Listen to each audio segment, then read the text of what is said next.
आता पाहूया टॉप 9 मोठ्या राजकीय बातम्या। माळेगाव सहकारी साखर कारखाना निवडणुकीत 500 कोटींचं आमिष दाखवलं गेलं। हा सरकारी खर्चाचा अपव्यय, भ्रष्टाचारच। माळेगाव कारखाना निवडणुकीत अजित पवारांच्या विजयानंतर राऊतांचा निशाणा। 500 कोटी रुपयाचं आमिष दाखवलं बागदार खान।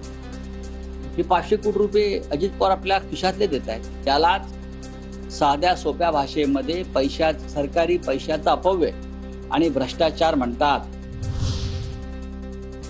राज्याच्या इतिहासात पहिल्यांदाच 10% आणि टप्प्याटप्प्यानं 5 वर्षात 26% वीज दर कमी होणार। देवेंद्र फडणवीसांचा वीज ग्राहकांना मोठा दिलासा। घरगुती, औद्योगिक आणि व्यावसायिक ग्राहकांना फायदा होणार असल्याचा दावा।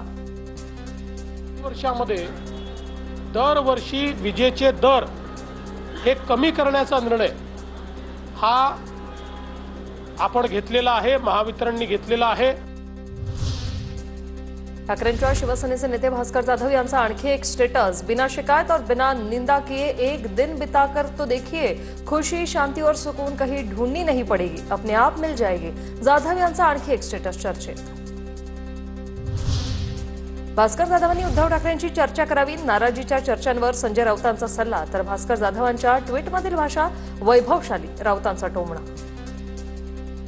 भास्कर जाधव चांगले वाचक आहे, त्याच्यामुळे त्यांची भाषा जी आहे ही अत्यंत वैभवशाली भाषा आहे। आणि स्पष्ट सांगेन, ते ज्येष्ठ नेते आहेत, सहकारी आहेत आमचे, त्यांनी येऊन माननीय पक्षप्रमुखांशी येऊन चर्चा केली पाहिजे। मंत्री हसन मुश्रीफांना हायकोर्टाकडून मोठा दिलासा। आर्थिक फसवणुकीच्या आरोपातील गुन्हा रद्द करण्याचे आदेश। कोल्हापुरातील मुरगुड पोलीस ठाण्यात दाखल गुन्ह्यात पुरावे सापडले नाहीत।